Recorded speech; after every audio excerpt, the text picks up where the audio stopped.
ሐዲስ ኪዳን ሊበሰር 15 ዓመት ሲቀረው ነው። ስንት ዓመት? ይችን 15 ዓመት እንገራችሁና ልጨርስ። ይገርማቸዋል።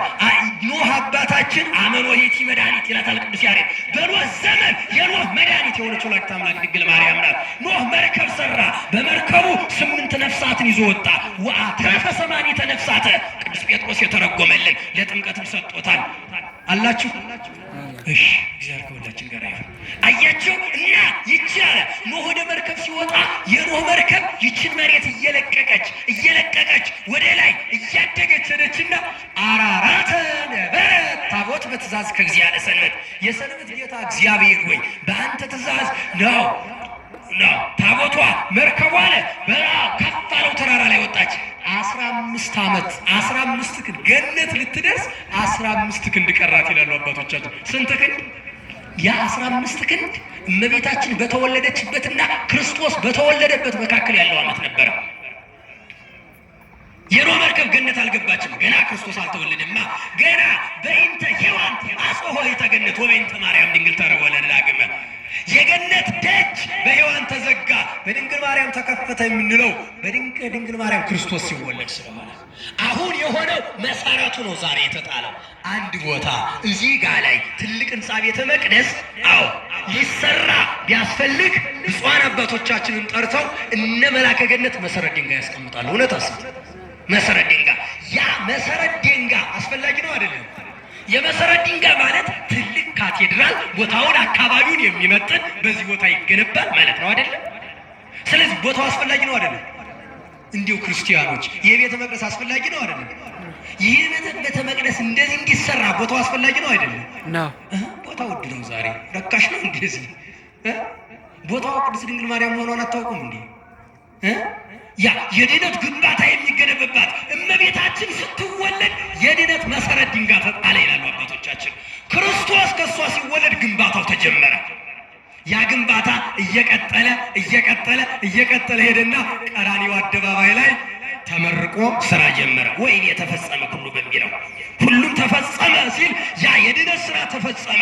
እለ ውስተ ሲኦል ጻው እለ ውስተ ጽልመት ተከሰቱ፣ በጨለማ ያላችሁ ውጡ፣ በሲኦል ያላችሁ ውጡ፣ በጨለማ ያላችሁ ተገለጡ የሚለው መሰረቱ እዚህ ጋር ተጥሎ ነው። ለዚህ ነው ቅዱስ ያሬድ 4 ቀናት የሚመርጥና 4 የደስታ ቀኖች ብሎ ይዘረዝራል። ስንት የደስታ ቀኖች? የእመቤታችን ልደት ዕለት ነው የደስታውን ቀን የሚጀምረው። ትናንትና ግንቦት 1 ቀን ይወን ፍስሐ ኮነ በእንተ ልደታ ለማርያም ማነው ጥያቄ ማለት ስለተተረጎመልን ነው። ወደዚያ የማልገባው ትናንትና አለ። ዛሬ ደስታ ሆነ። ምን ተገኘ? ድንግል ተወለደች። ከማን? ከሐና ከኢያቄም። ምን ልታደርግ? ከመትብዙ ነቢያት ወጻድቃነ ነቢያት ጽድቃቸው እንደ መርገም ጨርቅ ሆኖባቸው አያቸው። ክርስቲያኖች ነባይነ ከመዘይ ነባይነ ኮነ ጩኸታችን አልተሰማ ብለው ያለቀሱት ነቢያት ጩኸታቸው እንዲሰማ እነርሱ ወደ ገነት እንዲመለሱ የእግዚአብሔር ልጅነታቸው እንዲረጋገጥ ተወለደች። አማን ተወልደት መብርሃን የብርሃን እናት ዛሬ ተወለደች ነው ደስታ ይላል። ይህንን ደስታ ከ15 ዓመት ቆይታ በኋላ የክርስቶስ ልደት ዕለት ይወን ፍስሐ ኮነ በእንተ ልደቱ ለክርስቶስ አለ። ዛሬ ደስታ ሆነ። ማን? ክርስቶስ ስለተወለደ። ማን ስለተወለደ? ክርስቶስ ተወለደ ካልከኝ ክርስቶስን የወለደች አስቀድማ መወለዷን ማወጅ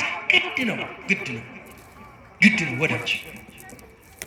ጌታ ተወልዶላል። አዎ ተወልዷል፣ እናውቃለን።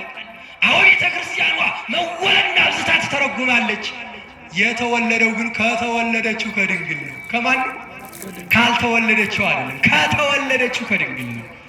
አደፍ ጉድፍ ከሌለባት ንጽሕት ከሆነችው ድንግል ነው። በአዳም ባህሪ እንደርኩ ከምታበራ ድንግል ነው።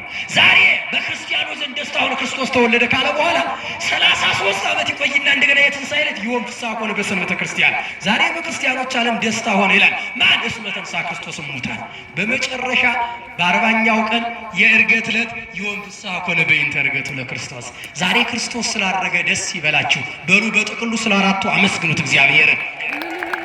እንዲህ የተባለላት የድነት መሰረት ስለሆነች ነቢያት ፈልገው አገኟት፣ እኛም ፈልገን አግኝተናት።